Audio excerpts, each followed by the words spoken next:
Hello, good morning, good afternoon, or indeed good evening, depending on your time zone and depending on when you're watching this. It's Wednesday, the 13th of May 2020.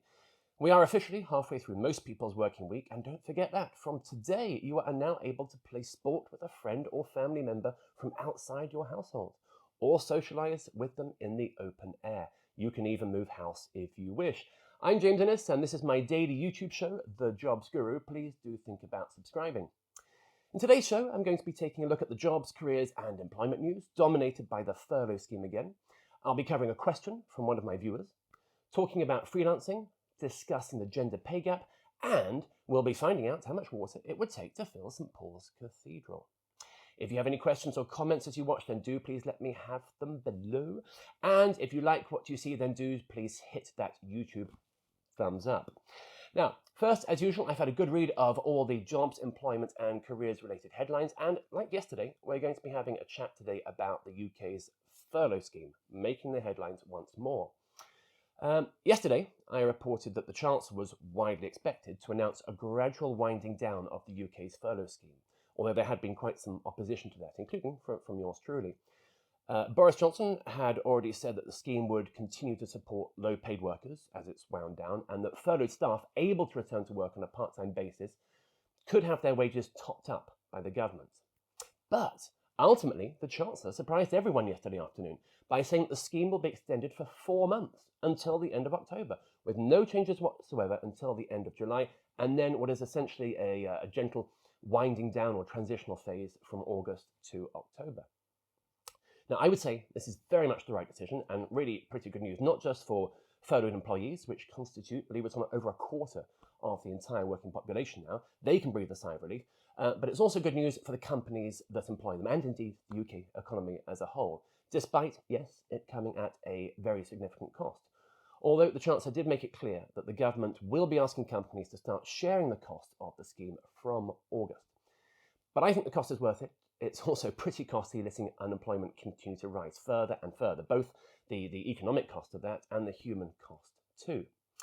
Now, I suppose the cynic in me might think that the decision to extend the scheme is rather timely, because if this extension hadn't come through now, many businesses would have had to begin 45-day redundancy consultations later this very week. The press, the media don't really appear to have picked up on this, but the law is such that if you want to make 100 or more redundancies, which is or was a distinct possibility for many large firms, the consultation period must start at least 45 days before any dismissals can take effect. So, coincidental timing, or did the Chancellor see some writing on the wall? Perhaps have some of the big bosses of British industry whisper some sweet nothings in his ear?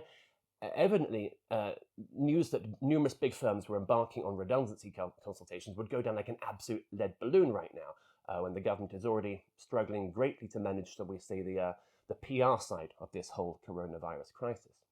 Anyway, the Chancellor said, and I quote, "I'm extending the scheme because I won't give up on the people who rely on it. Our message today is simple. We stood behind Britain's workers and businesses as we came into this crisis, and we will stand behind them as we come through the other side." Now, I don't know who writes his speeches, but they can come work for me anytime. In conclusion, I can only say that whilst this is good news, yes, it is only part of the overall solution to the employment crisis which has hit this country like a tidal wave. Despite the furlough scheme, many have nonetheless lost their jobs. We know this, and many will still be losing their jobs. Unemployment has rocketed, and getting these poor people back into gainful employment is going to be a long haul, to say the least. So now, on to that question from one of my viewers. Today, my question is from Samantha in Bristol, a city perhaps best known for its iconic suspension bridge. Samantha's question: due to financial pressures on the advertising company I work for caused by the coronavirus pandemic, I have been tasked with letting go 3 freelancers that regularly work for my department. We simply can't afford to keep them on. I am personally very upset about this, as I feel for them, enjoy working with them, and have always been impressed with what they have produced for me. James, what is the best way of breaking the news without ruining any future relationship with them? Well, Samantha, I'm very sorry to report that I've received lots of questions along pretty similar lines, really. Despite the good news I just reported on the furlough scheme front, you can't furlough a freelancer. There are benefits available to them, but you as a company can't furlough them. In this particular case, it's an advertising company. Yes, advertising spend has plummeted across the board, and this has had a knock-on effect on advertising agencies, the newspaper industry, indeed even journalists are losing jobs over this, and at a time when we really do need journalists to report what's going on. Now, unfortunately for you, Samantha, there is literally no easy way to break bad news like this, but I'm sure that in this current climate, they will completely understand that you have absolutely no control over it. I would be very surprised if they weren't fully expecting this to be coming their way, in fact. So I think my advice is to do a little bit of homework first, find out perhaps what rights they have, and as I mentioned, and what they are entitled to. And then when you do break the bad news, you can show that you do care by demonstrating you've done all you can to ensure they get as much support as they can get and as they're entitled to. And of course, promise them glowing references. Strive to keep in touch with them. This crisis will end. It will end, and hopefully you may then be in a position to hire them back again. So there's no right way to tell someone they are losing their job, but there are lots of wrong ways. And above all, put yourself in their shoes and try to show some empathy. I'm always open to interesting new questions from my viewers, so if you have a jobs, careers, or employment-related question for me, then do please type it into that comment section below, and I may well feature it in a future episode of this show. And if I do, then there will be a Jobs Guru coffee mug winging its way to you in the post, which of course works equally well for tea, hot chocolate, or even mild wine. Now, each day, as well as answering one viewer's specific question, I also look into a specific issue which is being raised by a number of different viewers. And today, following on from the Samantha's question, I shine my spotlight on freelancing. So, are you maybe thinking of freelancing? It's not an option in many lines of work, of course, but if it's an option for you, then it'll definitely be something which has crossed your mind from time to time. So what is holding you back? That's the question. I find that far too many people see freelancing in like all or nothing terms, thinking the only way to go is to bite the bullet, quit the day job, and then hope and pray that things work out. That's not really a recipe for success.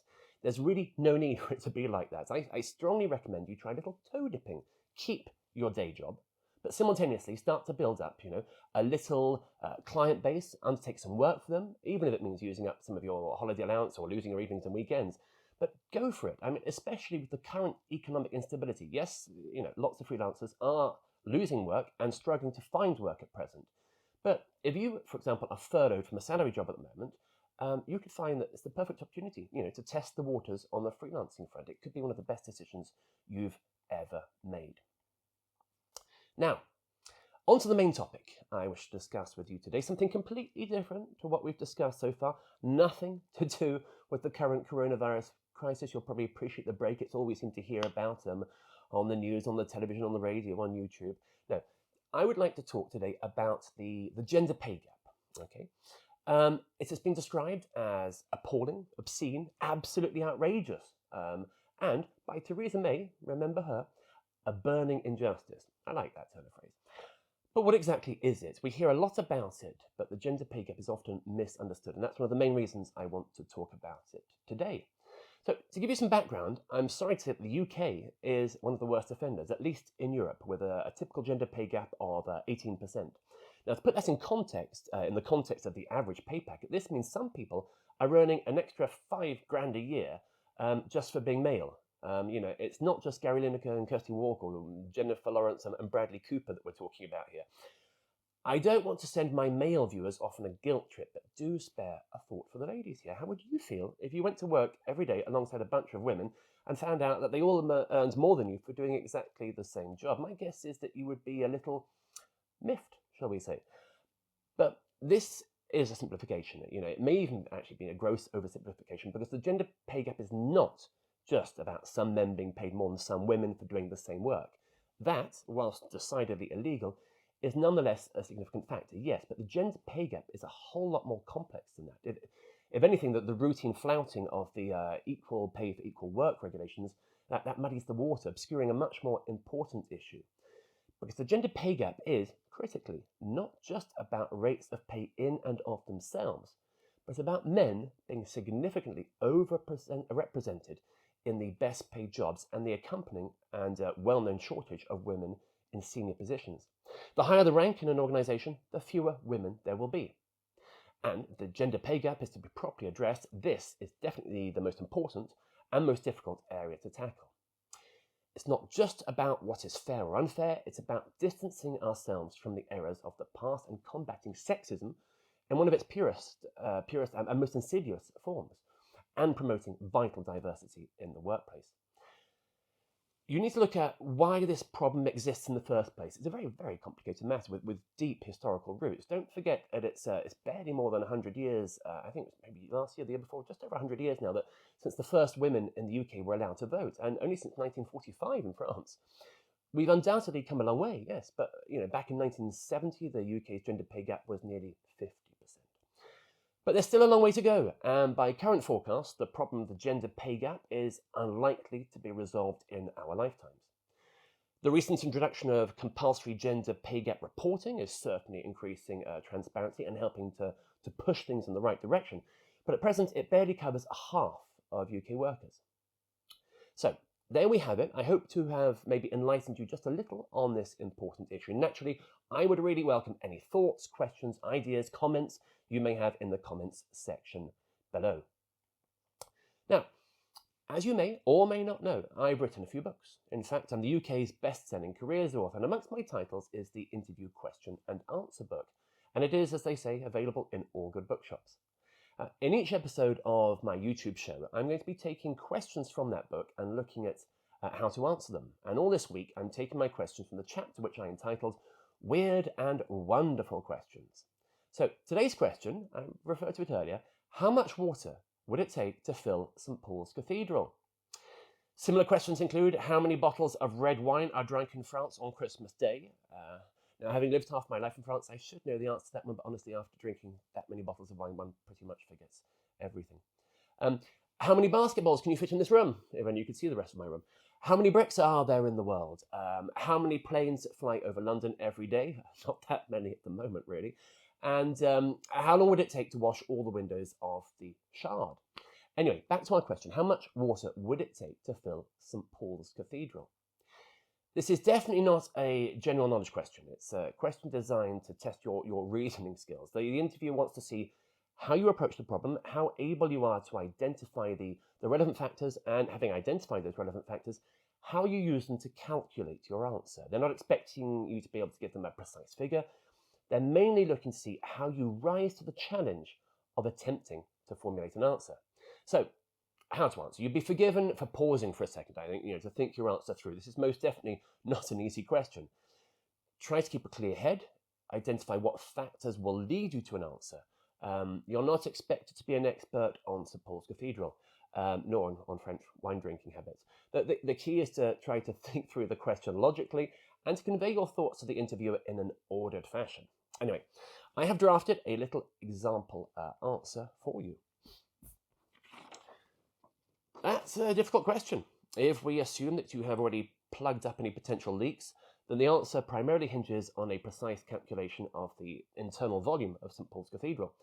I don't know it that well, but it's a complicated piece of architecture, so it'd be good to see plans of the building, break it up into a number of different shapes, maybe measure them, try to calculate their volumes, and perhaps make a deduction for interior furniture, probably fairly minor though, and I think that would be a perfectly reasonable answer for the average normal human being to come up with. But obviously, if your work does specifically involve having to handle particularly complex calculations, then you might want to perhaps take your answer to the next level by, maybe even having a stab at the correct answer.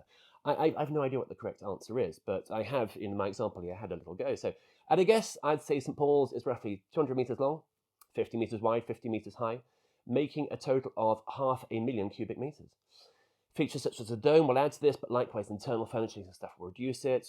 There are 1,000 litres in a cubic metre. 500,000 cubic metres equates to 500 million litres. And without more precise data, that would be my best estimate. Now, I would absolutely love it, of course, if one of my viewers would actually get a more precise calculation from that. I would be very impressed indeed. Please, comment section below. I would love to hear from you. A little word of warning I think I should add on this question, which is, having answered such questions like this, don't make the mistake of asking the interviewer what the correct answer is. I'm quite happy for my viewers to perhaps, work it out or have a guess or whatever, but don't ask your interviewer what the correct answer is, because they probably won't know. You might make them look or feel a little foolish. Now, As it happens, I am currently updating the interview question and answer book, working on a brand new edition. So if you have any interview questions which you think I should be considering for possible inclusion, whether they're tough ones you faced yourself or weird and wonderful and wacky ones that you might have faced or heard, etc., do please let me know, as usual, in the comments section below. So now, that's pretty much all for today. Just two more things. First, the usual but important YouTube requests. If you have any questions or comments about this show, about this episode, or indeed about life, the universe, paresthesia, whatever, do please let me have them. If you liked this episode, then do please hit it with the YouTube thumbs up. Do think about subscribing to my channel if you haven't already. And if you have, then please do ring that bell. Might get one of my daughters, I think, to do that next time, so that you can receive notifications when I upload new episodes. Finally, let me tell you what's happening tomorrow. In tomorrow's show, I will be chatting about a variety of things, including how different companies have responded to this coronavirus crisis and treated their staff and customers during this time. I think that's going to be pretty interesting. Was your boss a Richard Branson or a Mike Ashley? And we'll be trying to work out who would win a fight between Superman and Batman. Answers on a postcard, please. I do hope you'll tune in. Thank you for watching today. Keep safe and be well, my friends. Goodbye.